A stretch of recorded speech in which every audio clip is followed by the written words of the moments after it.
lógico que Cristo pode salvar um muçulmano. Eu sou a prova viva disso. Eu sou libanês, meu nome é Wissam. Meu pai, que era libanês, de origem muçulmana, ele conheceu a minha mãe, que era uma francesa, de família toda francesa, que morava no Egito. Ele conheceu ela lá e resolveram se casar, onde ela iria com ele para morar no Líbano. Líbano, um país tão famoso e tão histórico, mencionado até nas Sagradas Escrituras. Sim, um país que marca a passagem de tantos povos da antiguidade, como fenícios e outros, de costumes e cultura tão diferentes e marcantes, cujo clima ambienta entre inverno nevado e verão tropical cercado pelo mar. Um solo árabe que sustentou os pés de tantas caravanas e nações nômades, as quais não vacilaram em deixar as suas marcas, ruínas e construções, onde conseguimos apalpar o comércio e vivências de milhares de anos atrás. E quem nunca ouviu a respeito desta árvore majestosa e milenar? Símbolo do poder, chamada cedro do Líbano, obra das mãos do próprio Criador? E esta não é senão a entrada antiga e única da velha cidade Tiro e Sidom, que se mantém intacta até os dias de hoje, onde o próprio Senhor Jesus pisou os seus sagrados pés para falar com a mulher cananeia. De fato, os tempos mudaram, porém este mesmo Jesus continua atravessando este portal em busca dos seus. Que fato interessante. Ele levou ela para morar na região muçulmana do Líbano.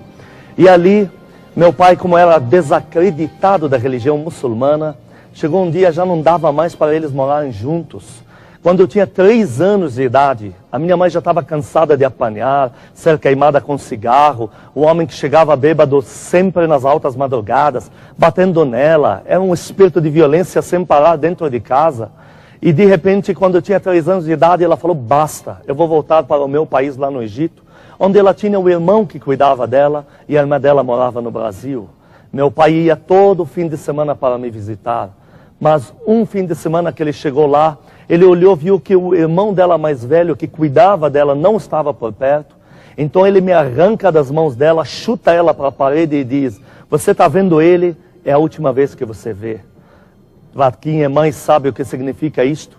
A minha mãe começou a gritar, e à medida que ela gritava, chamava por socorro, não tinha ninguém para ajudar. E meu pai, como lá no mundo árabe, o pai tem direito legal sobre o filho, então ele não teve problema já de passar pela alfândega e foi embora comigo para o Líbano. E proibiu ela de me ver. E a minha mãe praticamente começou a entrar na loucura depois disto. Não se sabe aonde ela achava a bebida, mas em pleno mundo muçulmano, onde é proibida a bebida, ela lá estava bêbada, às vezes nas calçadas, o irmão dela tinha que achar ela nas ruas, e ela gritando, chorando, meu filho, roubaram meu filho, onde está meu filho? E meu pai simplesmente fez isto por vingança, porque ele me deixou na casa da minha tia, da irmã dele, e ele simplesmente foi embora para cuidar da vida dele na Arábia Saudita. Um dia o meu tio, o irmão da minha mãe, falou para ela, olha, Simone, você quer que eu te ajude a trazer o teu filho? Você está mais me atrapalhando do que me ajudando a isto. Se você for para o Brasil, onde tua irmã está morando, lá você vai poder trabalhar, você vai poder estudar, você vai esquecer um pouco do ambiente que te lembra do teu filho. Se você for para lá, eu prometo que eu trago o teu filho do Líbano para você. Bom, se é nessa promessa, então tudo bem, eu vou.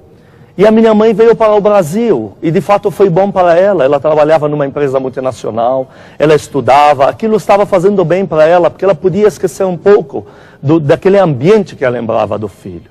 Mas um dia, infelizmente, o meu tio teve que ligar para ela e dizer, Simone, infelizmente eu não vou poder trazer o teu filho, porque o pai dele está irredutível, ele só fez isso para se vingar de você. E imediatamente aqui no próprio Brasil ela já começou a não ficar bem. Todo aquele povo da empresa começou a descobrir que ela não estava bem. Ela começou a chegar com o rosto inchado. É de alguém que não dormiu à noite, que deve estar bebendo, tomando remédio para dormir. E um dia se aproxima dela uma pessoa da parte de Jesus Cristo, uma amiga, colega de trabalho, e chega para ela e diz, Simone, o que está acontecendo com você? E a minha mãe, pelo fato de encontrar já uma pessoa disponível, atenta. Então contou para ela toda a história, e esta mulher disse: olha, o teu irmão que é influente no mundo árabe não pôde trazer o teu filho, mas eu conheço um Deus que pode. E esse Deus, se você quer que ele traga o teu filho, não precisa apresentar dinheiro para o pai, simplesmente você precisa confiar neste Deus, crer que ele pode fazer isto. Esse Deus se chama Jesus Cristo. A minha mãe, na promessa de que ela conhecia a história de Jesus Cristo, mas ela não conhecia o Cristo da história. E nessa promessa de que esse Cristo poderia trazer o filho, então ela pergunta: então como é que eu faço? E a mulher disse para ela: olha, vai em alguma igreja evangélica no domingo e escute a mensagem que se prega ali. E a minha mãe já chegou uma das primeiras numa igreja, à tarde, e aquele pastor, sendo por cristocidência movido, a falar do amor de Jesus Cristo, do poder de Deus, da preocupação de Deus, mais com você do que com os problemas que te rodeiam. Quanta gente quer se aproximar de Deus porque tem alguns problemas ao redor, mas ali o pastor dizia que Deus está mais preocupado com você mesmo, com o teu interior.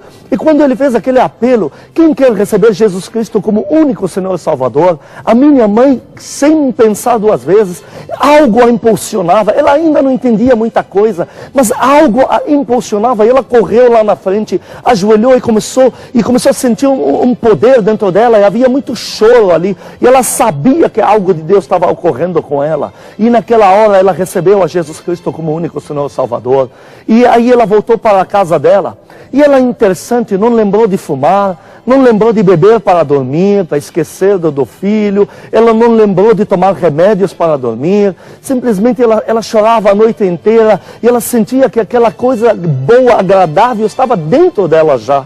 E no dia seguinte ela já não chegou atrasada, não chegou com o rosto inchado no trabalho. Quando ela chega ali mais cedo do que todo mundo, está chegando a diretoria ali, e chega aquela mesma amiga e fala: puxa vida, você chegou antes de todo mundo hoje, você nem fumou, o que aconteceu? E aí que ela pensou: puxa vida, eu nem pedi para esse Jesus me libertar do cigarro, eu já não estou fumando. O que foi que houve? Eu quero mais. E aquilo despertou dentro dela esse desejo de conhecer mais a Jesus Cristo. Ela viu que há um poder por trás. E onde havia uma reunião de Jesus Cristo, ela estava lá. Ela começou a se envolver com a igreja, começou a ler a Bíblia. Essa mesma Bíblia que já você começou meu testemunho me vendo ler, porque ela é real. E nisso eu estava morando no Líbano com a minha tia, como eu já tinha falado. E ali eu morava já na região muçulmana do Líbano. E todas as minhas amizades eram deste hábito. Ramadã para nós, os 40 dias de jejum, da meia-noite até as 7h15 da noite, para nós isso era obrigação. Lá no mundo árabe, já vem escrito no seu RG a sua religião, não é opcional. Se você nasce numa região católica, você é obrigado a ser católico. Se você nasce na região muçulmana, você é obrigado a ser muçulmano. Então aquele era o meu contexto, e não era por opção pessoal. Eu tinha que conviver com aquilo. Já o meu pai era um desacreditado.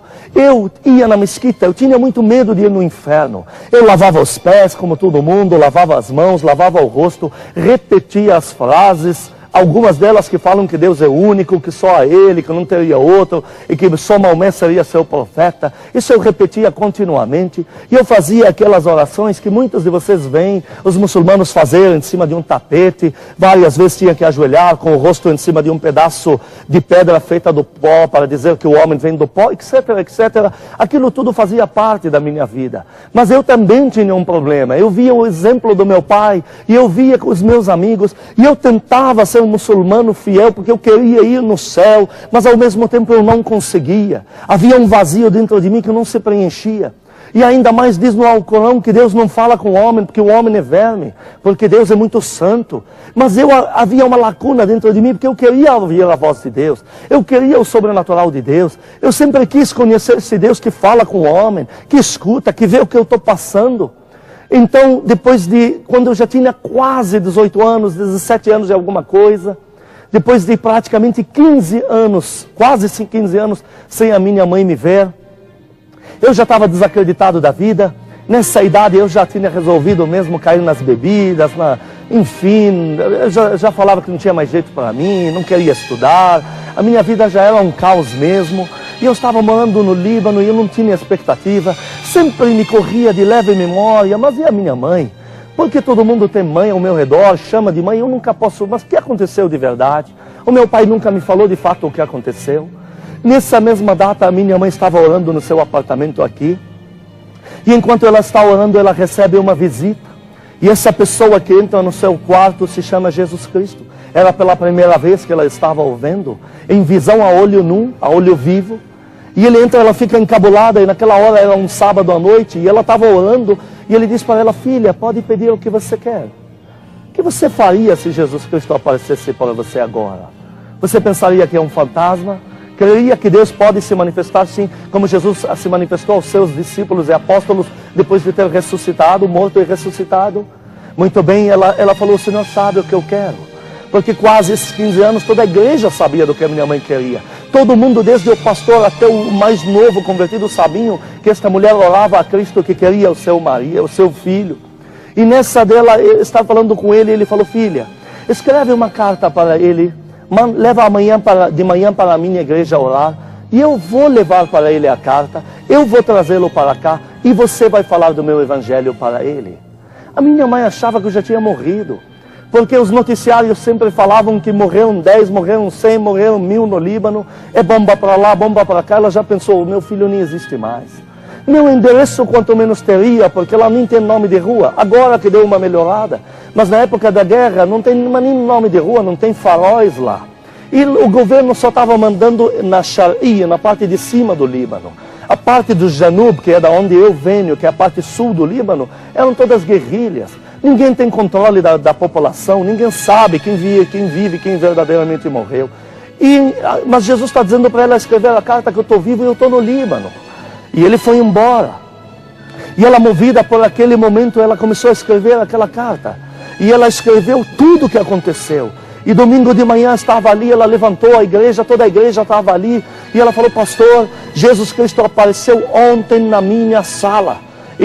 No meu quarto, e me disse para escrever esta carta e para que vocês orassem, porque ele vai levar para o meu filho no Líbano e ele vai trazer o meu filho para cá e eu pregaria o evangelho para o meu filho. Bem, há sempre quem crê, há quem não crê. Mas o pastor pegou a carta, orou, e quando ele terminou de orar, que boa notícia! Olha a providência de Deus. Levanta uma mulher do fundo, uma irmã, e diz para ela: eu estou indo, eu sou uma libanesa, tenho muitos anos morando no Brasil, e essa semana eu estou voltando a visitar novamente o meu país. Essa semana me dá essa carta que eu vou levar para ele. Já é a providência de Deus, já se vê a mão dele ali. E ela leva essa carta, a minha mãe entrega para ela, diz: a responsabilidade é sua. E na carta só tinha o meu nome e o meu sobrenome. E quando esta irmã, ela conta tudo para nós mais tarde, obviamente, ela chega no Líbano, ela descansa 2 dias, porque a viagem é muito cansativa, chega a levar quase 2 dias entre viagem, escala e outro voo que tomaria da Itália ou da França para o Líbano. É uma viagem muito cansativa. E no 3º dia ela acorda e ela diz para a família: eu vou sair, eu não quero mais ficar aqui, já estou bem. Ah, mas justo agora que estamos indo no enterro. Ah, até para o enterro eu vou, eu não fico mais. E ela conta quando ela foi sair, ela pegou, viu a carta ali do lado e já levou com ela. E quando termina aquele enterro, tem bastante mulheres ali à volta dela. E ela diz: olha, eu sei que parece meio estranho. Puxa vida, eu só tenho um nome, é que a história é essa, assim, assim. Mas olha, o nome dele é Wissam, etc, etc. E por acaso vocês já ouviram falar deste nome, neste sobrenome, que é onde mais se identifica pela família, lá na região do Líbano? E aquela mulher, uma das mulheres que estava na frente dela, diz: puxa, mas eu moro na rua dele, eu fui professora dele desde criança, dá essa carta que eu levo você para lá. E eu, outra providência de Deus. E eu nessa época bebia muito também, já estava tomando o destino do meu pai. E eu bebia muito também, a minha vida, como já disse, já era um caos, já não tinha mais nada a perder. E eu estava chegando aquela tarde, eu lembro como se fosse o dia de hoje, e eu vejo a minha tia eufórica falando: deram a carta da mãe dele para ele. Eu pensei: mas que mãe? Deve ser uma das minhas tias, irmãs do meu pai, que me chamam como filho. Mas eu, quando fui pegar a carta e depois me contaram toda a história, eu vi que era minha mãe, eu fiquei tão emocionado, parece que algo reviveu dentro de mim. Eu senti que havia algo por trás desta carta, além da minha mãe, mas eu não sabia o que era, mas aquilo me deu uma expectativa nova. E eu corri, escrevi uma carta, e era a única coisa que funcionava na época, nem os telefones estavam funcionando, e eu pus a carta naquele endereço escrito, e eu falei: mãe, eu estou indo para aí. E que incrível. Dizem que o diabo não existe. Dizem que é tudo coisa do homem. Mas no mundo muçulmano também dizem muita coisa, de que a gente não pode ter visões, de que a gente não vai falar com demônio nenhum. Mas eu escrevi aquela carta e eu estava voltando para minha casa e eu comecei a ouvir uma voz: eu vou te matar, você não vai chegar na tua mãe. Aquela voz era muito ruim, muito má dentro de mim. E aquilo começou a me apavorar. E já fazia um tempo que não estava havendo bombardeio. E eu estava já contente porque eu falei: agora eu compro a passagem, comprei a passagem, agora eu vou para lá e eu estou fora daqui. Mas parece que aquela voz começou a aumentar e ela me dizia: eu vou destruir você, você não vai chegar vivo para lá. A guerra vai acender de novo, você não vai chegar na sua mãe. E aquela voz começou a ficar muito forte dentro de mim. E eu tinha medo de falar para os meus familiares, porque eles não acreditariam em mim, eles pensariam que eu estava ficando louco. Mas eu sabia que algo estava acontecendo comigo. E de fato eu ouvi que aquela noite começou a guerra novamente, o bombardeio. E eu falei: puxa vida, então algo dessa voz é verídico? Como é que eu faço agora? Por muita dificuldade eu cheguei naquele aeroporto. Foi difícil, eu tive que romper obstáculos. Debaixo de bombas eu tive que ir para lá, e toda hora ameaçavam que iam fechar o aeroporto e abrir o aeroporto. E por muito milagre que eu consegui entrar naquele avião. E eu chegando no aeroporto da França, aquela voz foi ficando tão forte, tão amedrontadora. E eu ainda tinha que ficar de 7 a 9 horas esperando o próximo voo para o Brasil. Que eu me lembro também como se fosse o dia de hoje, corri para o banheiro daquele aeroporto. E eu falei: Deus, o Corão me diz que eu não posso falar contigo, que seria pecado eu querer falar contigo e ouvir a tua voz.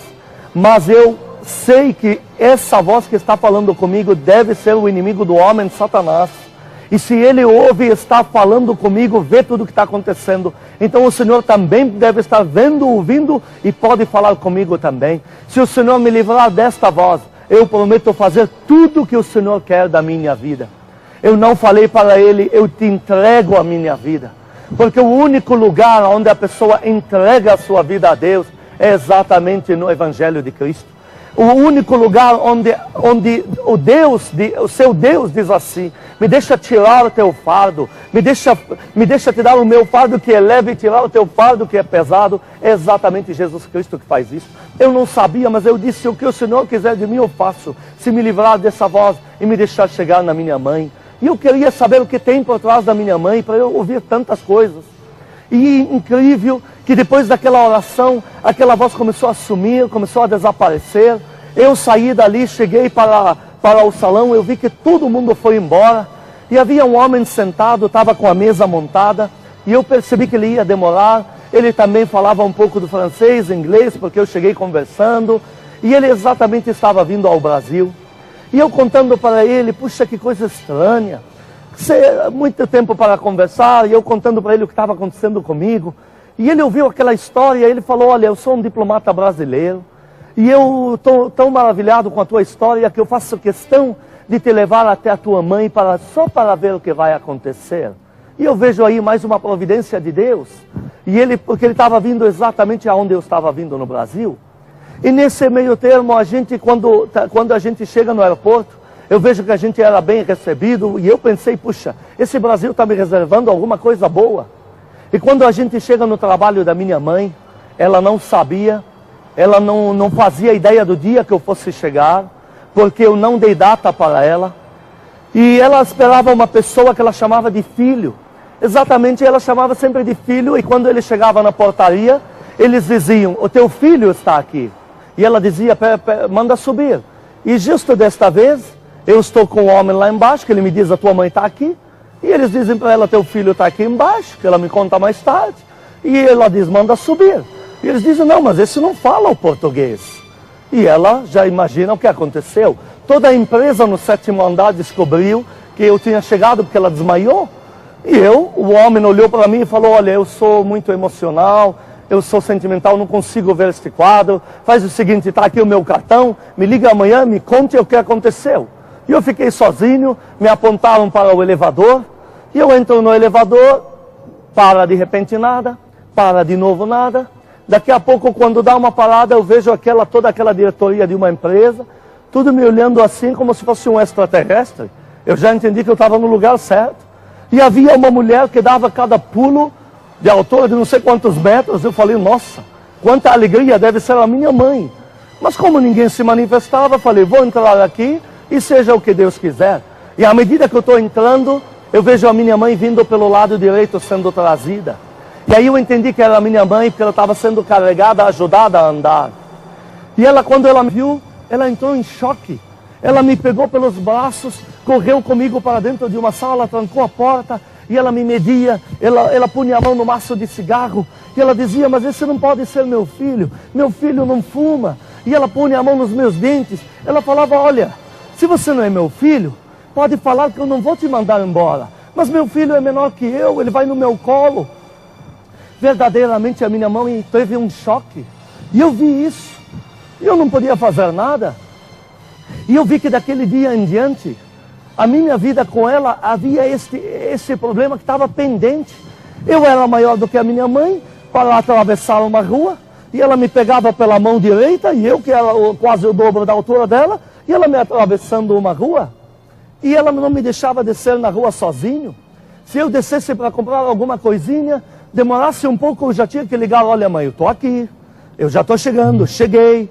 E um dia então, já não dava mais, a própria minha mãe dentro do carro me perguntou, olha para mim, você acha que eu estou bem? Eu falei, você não está mal, você está bem mal, eu não tenho mais minha vida. Ela falou para mim, sabe Wissam, desde que você chegou, você disse que é muçulmano, ninguém pode ir na igreja, que ninguém da tua família pode dizer o nome de Jesus Cristo, que isso seria blasfêmia para você, para a tua religião, mas sabe, eu estou, como diz na própria Bíblia, um galho que está fora da árvore e está secando. E eu, enquanto eu não vou na igreja, eu não recebo o toque do meu Cristo. Porque a minha Bíblia diz que onde tem 2 ou 3 reunidos em seu nome, Ele está sempre no meio. Mas eu não estou indo na igreja, eu estou fora do convívio da palavra de Deus. E eu estou como um ramo que está secando. E a solução disso, Wissam, não está no psiquiatra. Porque nós tínhamos ido numa psiquiatra amiga dela, que ela queria ser liberta disso, ela queria que a psiquiatra a ajudasse a realmente crer que o filho voltou, que está tudo bem, e não conseguimos nada. Ela falou, olha, só tem uma maneira, não adianta, eu tenho que ir numa igreja, na minha igreja evangélica, eu tenho que escutar a palavra do meu Deus. E aquilo, confesso que me irritou muito, porque eu me vi encurralado numa situação onde teria que confessar que alguém da minha família seria não muçulmano. Isso aos olhos da religião muçulmana é muito pesado. Mas eu falei, tudo bem então, é a única solução, é a única. E isso custa algum dinheiro? Não. Então pode ir. Ela falou, não, só vou se você for comigo. Se não vier comigo, eu não vou. Alguém vai te roubar de mim. Agora imagina o que houve comigo a primeira vez que eu estava indo numa igreja evangélica. Eu confesso que eu saí já da minha casa muito irritado. Eu estava com medo. No meu Alcorão diz que eu seria um grande traidor, que o inferno já estava me esperando com chamas. Como que seria a reação da minha família no Líbano quando se descobrisse isto? Enfim, eu tinha o mundo inteiro, uma tradição de anos, que estava caindo por terra diante dos meus olhos, porque eu estava indo numa igreja. Por isso que você vê até muito muçulmano que não vai numa igreja, porque ele já é proibido até de pensar em ir lá. E eu, quando cheguei lá, que estranho para mim, porque na mesquita a gente lavava os pés, as mãos, o rosto, repetia algumas declarações de santidade, de perdão a Deus, confessando que Maomé Muhammad é seu Rasul, que seria o seu profeta. Mas eu estou entrando na igreja, eu vejo o povo entrando de qualquer jeito, com roupa, com sapato, o povo vai entrando e conversando, rindo. Eu vi a bateria, eu fiquei assustado quando eu vi instrumentos musicais. Na mesquita não temos isso, não existe isso. E eu estava ali, eu falei, meu Deus, o que vai acontecer aqui dentro? E eu pensava, puxa, mas esse Deus deles aí deve ser um Deus meio pela metade, hein? Mas que ele aceita que o povo dele entre assim na igreja dele, na casa dele. E eu ainda, quando começou a música, que para mim não era louvor, eu ainda não entendia nada, o meu português ainda não era aquela coisa boa, e eu vi que aqueles louvores começaram a acontecer, e uma pessoa bate na bateria, e eu pensei, será que vão me chamar para dançar? Isso passa na cabeça de um muçulmano. A guerra que ele enfrenta dentro dele para entrar numa igreja evangélica é muito maior do que a gente imagina. E você que é muçulmano que está me escutando, você sabe que é verdade. E eu dentro daquele lugar ali, quando vi que a minha mãe começou a chorar, aquilo me deu uma irritação. E eu comecei a ficar alterado. E eu saí e eu falei, vou voltar sozinho para minha casa só para castigá-la. E ela, enquanto ela estava chorando de olhos fechados, eu saí de perto dela e eu pensava, se alguém dessa turma está pensando que vai me prender aqui, vai ser na briga agora. E eu saí alterado, querendo partir para a violência, e eu voltei para minha casa a pé. E quando eu cheguei lá, minha mãe estava muito preocupada, onde estaria o filho, aonde foi o filho. E quando eu chego ali, quando ela chega, eu estava esperando ela, eu tomei muita atitude agressiva. Muitos dos muçulmanos fazem isso porque foram ensinados assim. E eu queria quebrar a casa, eu já tinha batido a minha cabeça na parede várias vezes. E eu falava para ela, isso é lavagem cerebral, você não vê como que lavaram o teu cérebro. E eu ficava muito alterado com isso, e eu fiquei vários dias naquele estado.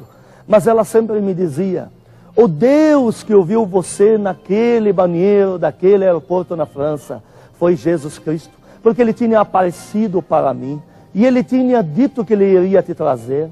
E a Bíblia diz em João 14 que ninguém vem ao Pai senão por Jesus. Então aquele Deus que ouviu você foi através do seu Filho Jesus Cristo. E eu falava para ela, então Ele apareceu para você, Ele falou com você? Então você é uma profetisa? No Alcorão diz que o último dos profetas é Maomé, Muhammad. Como é que você diz que você fala com Deus agora? E outra coisa, como é que eu vou entender esse negócio? Eu falava para ela, você está chamando o meu Deus de quê? De homem normal que dorme com mulheres para ter filho? Ah, não. Ela me dizia, Deus tem filho, mas não tem mulher, porque é o filho do amor dele. Para um muçulmano, isso não passa. Por isso que tem tanta guerra, muitas vezes, quando se fala do evangelho para um muçulmano, a tendência natural dele é levar a sua mensagem, a nossa mensagem, como uma afronta. E ela então falava para mim também, que ele morreu, Jesus Cristo morreu na cruz do Calvário, pelos meus pecados. Espera um pouco. Não vou pagar nada por isso? Para a cabeça de um árabe não passa. Ainda mais, quantos amigos meus não morreram na guerra? E alguns deles, o meu melhor amigo, eu lembro, morreu numa bomba. Que um dos meus melhores, eu não podia reconhecê-lo porque ele se desfez na bomba. Um dos meus amigos, por causa da guerra, foi mutilado. Eu fui reconhecer ele pelos sapatos. Pelos sapatos eu sabia que era ele, porque já não tinha mais rosto. E eu sabia que não pagavam meus próprios pecados. Eu cansei de ver morte e sangue para todo lado na minha vida. Essa mensagem dela me dizer que Cristo derramou o seu sangue numa cruz com prego, isso eu não conseguia entender. E ainda mais ela me diz que isso foi 2000 anos atrás. Parece que história mais antiga. E outras coisas que ela ia me declarando a respeito das verdades. E a que não consegui entender mesmo, ela chega para mim e me diz, e tem também o Espírito Santo de Deus. Eu falei, espera um pouco, já com um Deus no Alcorão, já é tão difícil a gente entrar no céu. Já tem tanta lei para obedecer. Agora você me diz que tem 3 deuses. Não acha que tem gente demais lá em cima? Isso também passa na cabeça de um muçulmano. Como que um muçulmano vai entender um negócio desse? E uma coisa que eu não conseguia mesmo entender, e é difícil para um muçulmano vindo exatamente do Líbano entender, é por causa da guerra que há entre os católicos e os muçulmanos.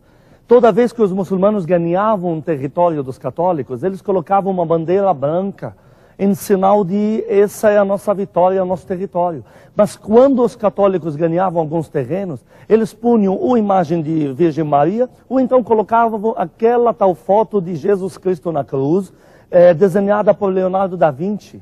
Isso dificulta muito para a gente entender que realmente aquele Jesus que a gente via naquele quadro ali, que seria realmente o Salvador nosso. É difícil de entender isso. Sendo que a gente sabe que lá no fundo e na verdade aquela foto não é verídica.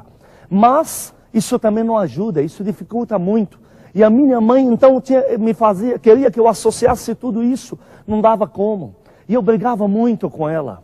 Eu tinha problemas com ela. Quantas vezes saíamos para comer juntos em lugares como família. E só do fato de eu me lembrar que é uma evangélica, que eu nem sabia a diferença também entre católico e evangélico, e aquilo já começava a me agredir, eu já queria brigar com ela em restaurantes. Essa situação foi perdurando. E o nosso clima em casa começou a ficar muito difícil. Mas a minha mãe sempre me dizia, quem te trouxe aqui foi Jesus Cristo. Uma coisa me marcou muito com ela.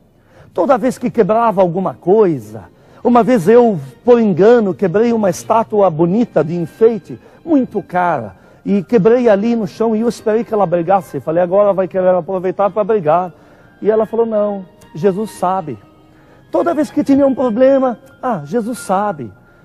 Tinha horas que davam algum probleminha no carro, eu queria morrer, Jesus sabe. E eu comecei a pensar, mas que Jesus do cotidiano dela é esse? Que sabe tudo, que sabe e eu não levo bronca. Ele, porque ele sabe todas as coisas, ele está no controle das coisas, então eu não levo bronca. Como é que pode ser isso? E ainda mais agora, vamos apertar. Eu estou uma vez viajando com ela e a gasolina do carro acaba. E eu tinha pensado em pôr gasolina, mas pensei em pegar um posto mais adiante. E viajamos muito tempo, não havia posto. E a gasolina acabou. E nós tivemos que parar o carro ali. E eu lembro mais uma experiência que eu lembro como se fosse o dia de hoje. Quando ela ora a Deus e aquele ponteiro de gasolina começa a subir. E aquele tanque de gasolina fica cheio. Eu pensei, ou eu estou ficando louco, ou ela quebrou o coisa da gasolina, o relógio de gasolina. Isso para o muçulmano é difícil de entender. No mundo árabe não existe o sobrenatural. Não existe esse tipo de milagres. Esse Deus acessível, isso não existe. Aquilo começou a mexer muito comigo. E um dia, sem ela saber, eu vi que pelo fato dela começar a ir na igreja, ela começou a melhorar. Um dia eu falei para ela, olha, eu vou na Polícia Federal buscar um documento meu, você não precisa vir não, tá? Ela falou, não, você pode ir. Eu falei, ué, você não vai querer vir comigo para ninguém me roubar? Não, o mesmo Jesus que te trouxe, o mesmo que cuida de você. Para mim isso já foi um grande sinal. Eu já vi que ela estava sendo liberta. O que uma psiquiatra não conseguiu fazer, esse Jesus dela estava fazendo. Eu estava vendo esses frutos diante dos meus olhos, sem ela saber de nada. Eu cheguei um dia e falei Jesus Cristo, porque eu lembrei que lá naquele aeroporto, eu lembrei que eu tinha falado com Deus. Eu pensei que eu tinha falado com Deus, aquele que deveria ser meu Deus de Maomé. E eu não sabia que eu estava falando com o Deus através de Jesus Cristo. E eu lembrei que eu falei que se me deixasse chegar na minha mãe, que se não houvesse mais problemas com aquela voz que me ameaçava me matar, que eu ia querer servi-lo. Será que não é o Deus da minha mãe então? Eu tenho dívida com Deus, eu tinha temor de Deus. Eu falei, sabe de uma coisa? Eu vou dar esta chance. E eu não contei nada para ela.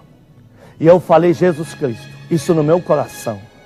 Se o Senhor existe de verdade, se realmente o Senhor morreu na cruz do Calvário, como a minha mãe está me falando, se realmente o Senhor naquela cruz pagou os meus pecados de graça, se é verdade que aqueles pregos nas mãos, que essa história que também existe Espírito Santo, se é verdade que tudo isso é real, e é a maneira de eu poder ser salvo e perdoado dos meus pecados, então o Senhor vai se manifestar na minha vida. Eu não quero cair em conto de fadas, eu não quero cair em historinha, eu não quero aceitar um Jesus que me contaram, me ouvi falar, ou eu vejo ou então nada feito.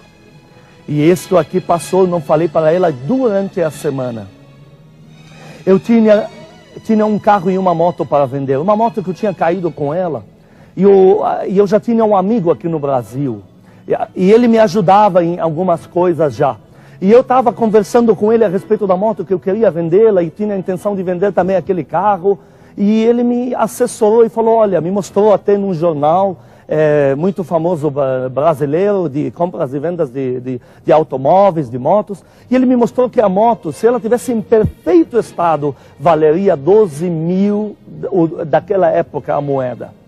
Mas ele falou para mim, como a moto caiu, então você, 10.500 é o máximo que você vai conseguir nela.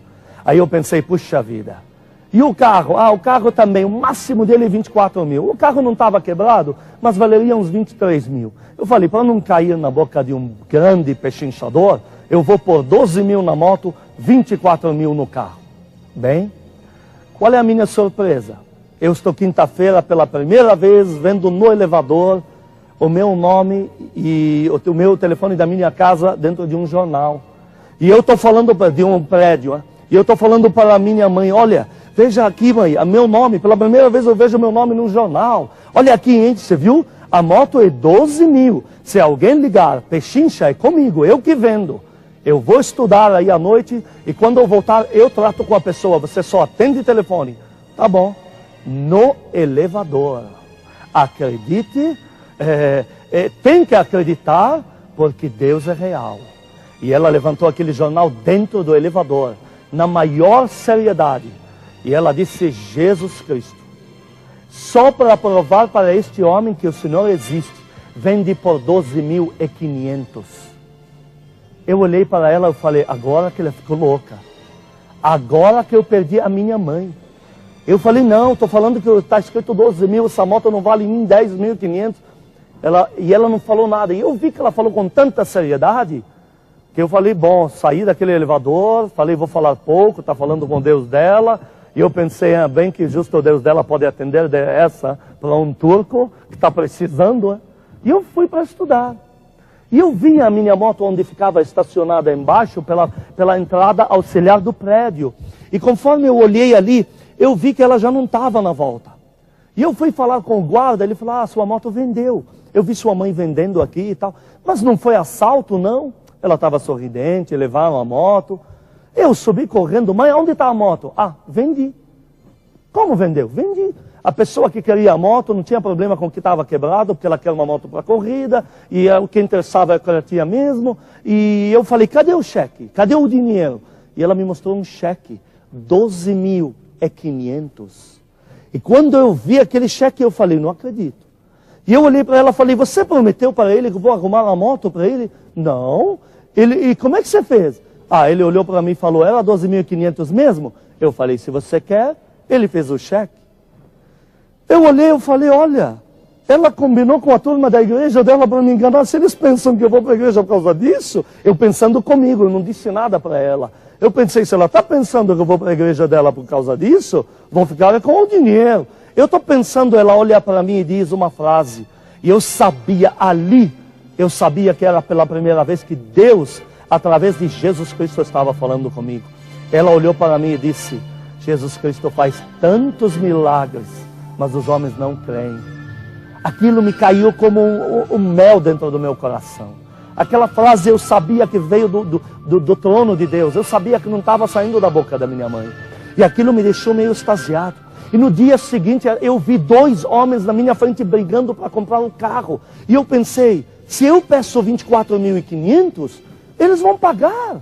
Estão brigando para levar o carro. E eu pensei, puxa vida, com esse Jesus da minha mãe, em 2 anos eu compro o Líbano inteiro. Né? O que você quer para o Líbano? Foi importante para mim. E eu fui correndo com ela para a igreja. E ela ainda não sabia da pergunta que eu fiz com Deus. E nós chegamos naquele culto. E quando estavam de novo louvando ali, todo mundo de olhos fechados, eu tentei fechar os olhos para fazer igual. E pela primeira vez, eu estava tendo uma visão na minha vida. E essa foi a chave. E essa é a visão, é a única que pode, às vezes, abrir os olhos de um muçulmano. Deus tem 1000 maneiras de se manifestar. Comigo ele usou este método. Mas o muçulmano, alguém que venha da minha terra, do meu contexto, só o poder de Deus pode abrir os seus olhos para ver o que Jesus fez na cruz. E você que está me assistindo, pode ser um muçulmano também, como eu fui. E você pode também achar tudo isso que eu estou falando uma conversa. Mas você vai poder dizer para ele as mesmas palavras que eu disse. Se o Senhor existe e se manifesta na minha vida, e prepare o teu coração para os milagres, porque eu estou falando de um Deus vivo. E naquela hora, naquela visão de olhos fechados, eu estava ouvindo tudo. Eu ouvia o que estava acontecendo na igreja, eu estava com os sentidos normais, eu sabia onde eu estava, mas eu estava tendo uma visão nitidamente. Eu abria os olhos, fechava os olhos, eu estava tendo esta visão, eu sabia onde eu estava.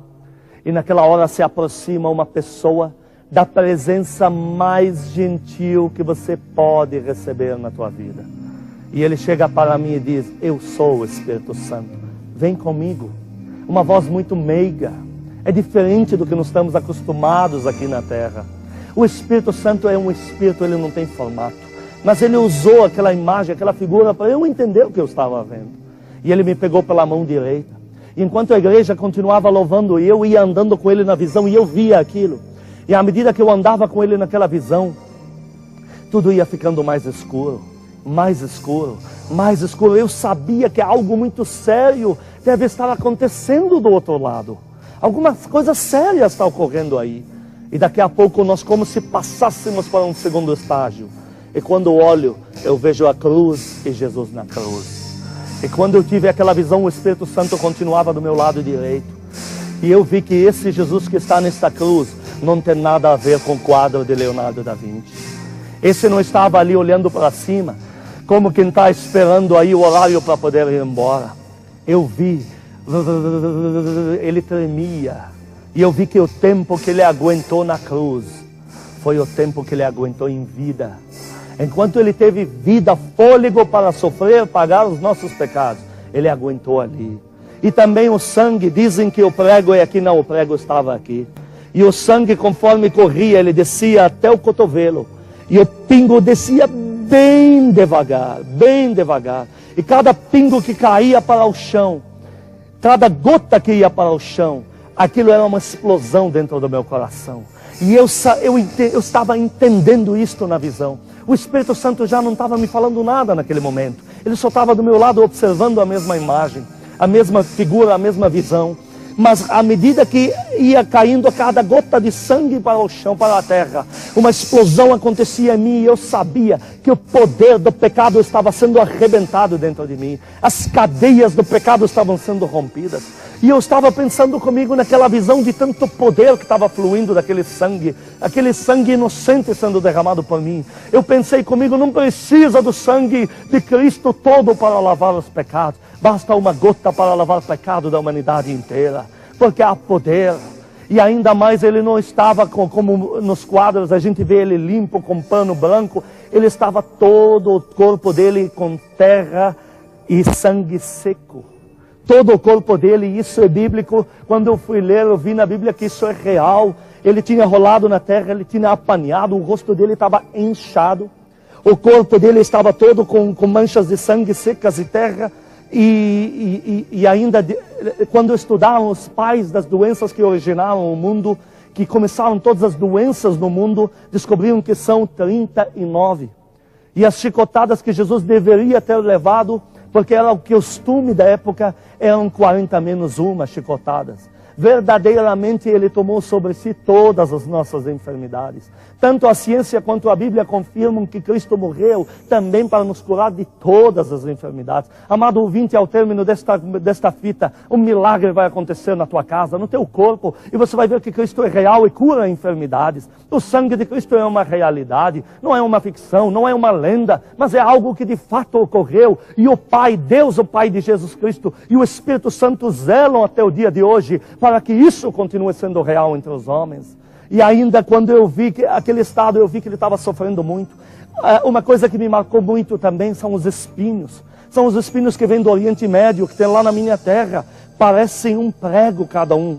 É espinho muito grande. Daqueles que você pode bater com martelo e entram em algumas páginas, de tão duros que são.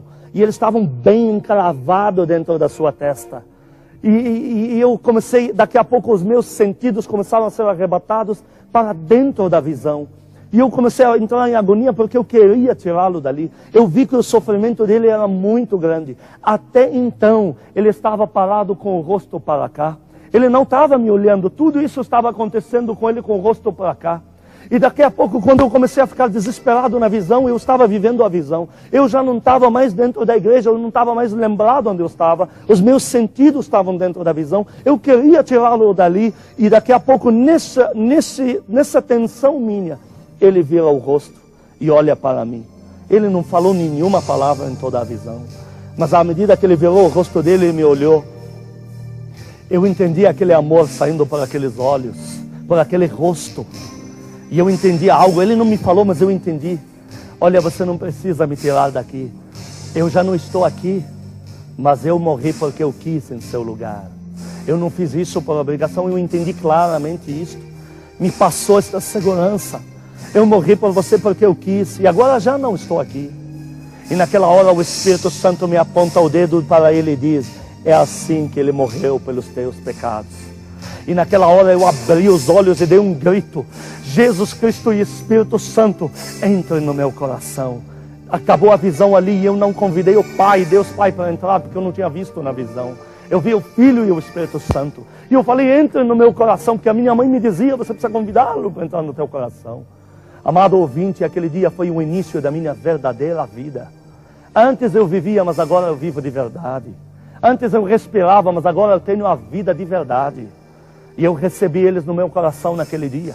E eu falei: mãe, eu recebi Jesus. E ela me olhou assim: ah, será que ele vai pedir dinheiro de novo?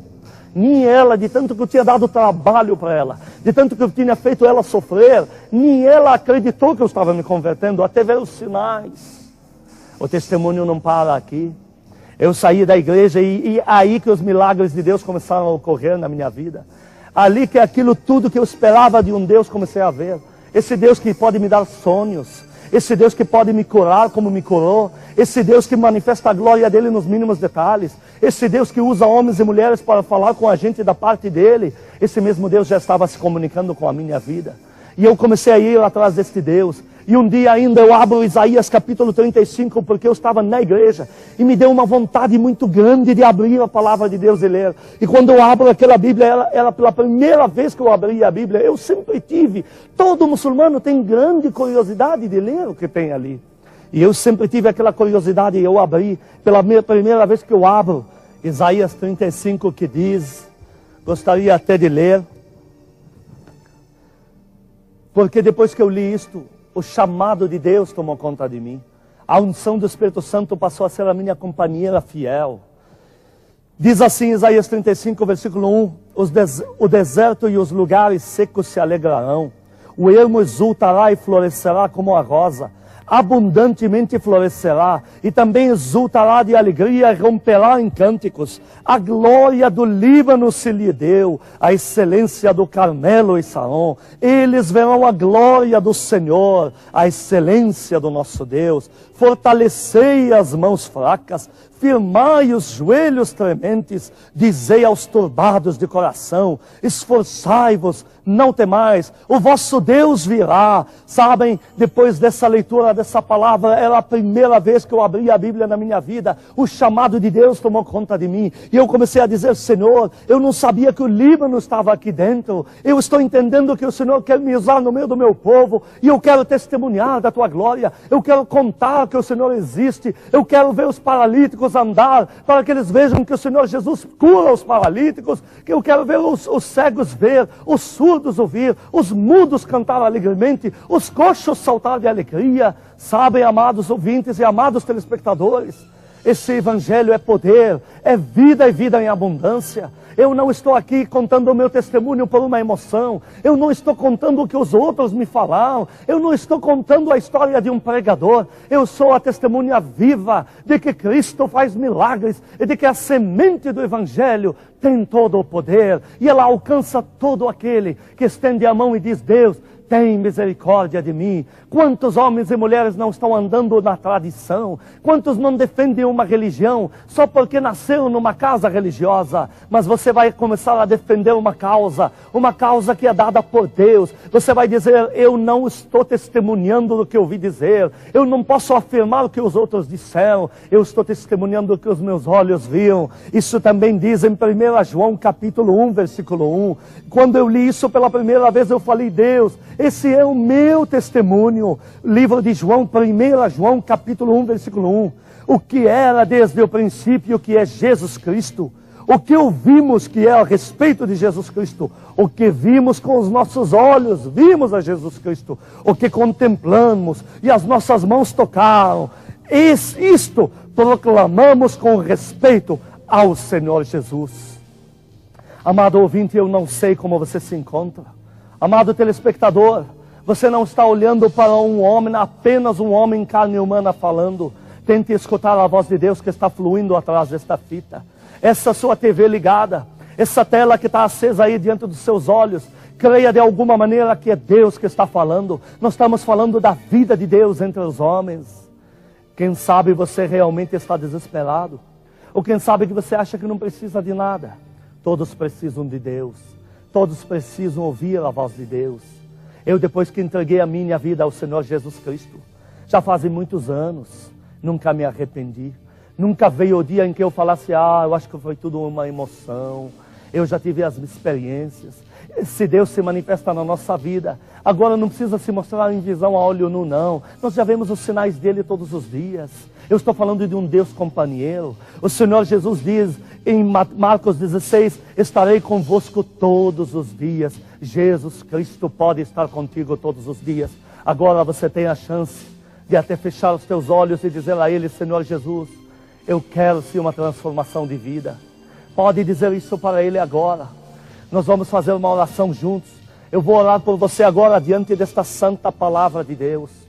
E eu vou clamar ao Espírito Santo que te revele Jesus como Ele revelou na minha vida.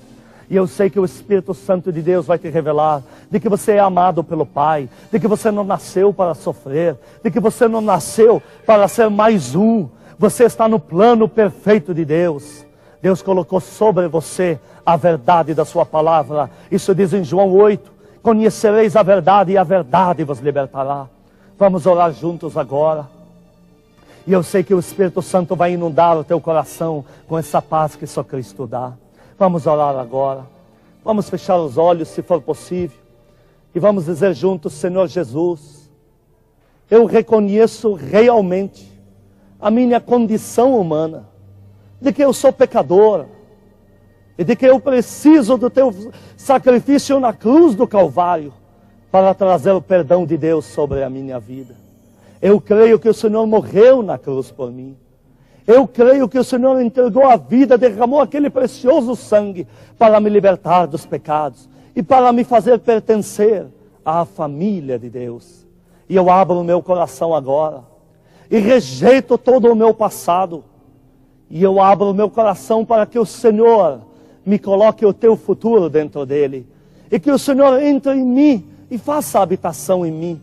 Convido o Pai e o Espírito Santo e ao Senhor Jesus para que façam morada no meu coração. Transforma-me agora pelo poder da tua palavra. Em nome de Jesus. Confirma o meu nome no livro da vida. Em nome de Jesus. Amém e amém. É isso mesmo que diz aqui. Diz que o Senhor Jesus coloca o teu nome no livro da vida. Ele diz, aquele que me confessar diante dos homens, eu o confessarei no último dia diante do meu Pai. Ainda diz em Romanos capítulo 10, versículo 9. Eu vou ler para você as palavras da vida eterna. Eu vou te ler o que você acaba de fazer, antes de orar agora pela tua vida. Veja bem como diz em Romanos 10, versículo 9. Se com a tua boca confessares a Jesus Cristo como teu Senhor e Salvador, e em teu coração creres que Deus o ressuscitou dentre os mortos, que Ele agora realmente vive ao lado do Pai, verdadeiramente será salvo. Entenda, nós estamos falando de um evangelho vivo. Cristo não está na tumba. Muitas religiões, muitos lugares você vai, os seus líderes estão dentro das tumbas, mas você vai em Jerusalém, você vai ver escrito, Ele não está mais aqui, porque Jesus Cristo ressuscitou dos mortos, aleluia. E é por isso que eu tenho fé para orar pela tua vida. Eu vou orar e eu sei que não importa de que país você é, não importa o sexo, não importa a idade, eu vou clamar agora pela tua vida, e eu conheço o Deus desta palavra, que vai fazer algo na tua vida, e vai entrar agora com poder no teu coração. Senhor Jesus, eu clamo agora por todos os amados que estão nos assistindo, revela a tua presença a eles. Espírito Santo querido, entra com milagres agora nos corações, e revela que realmente Cristo é vivo, e está sentado à direita do Pai no trono, em nome do Senhor Jesus Cristo. Amém e amém. Deus abençoe.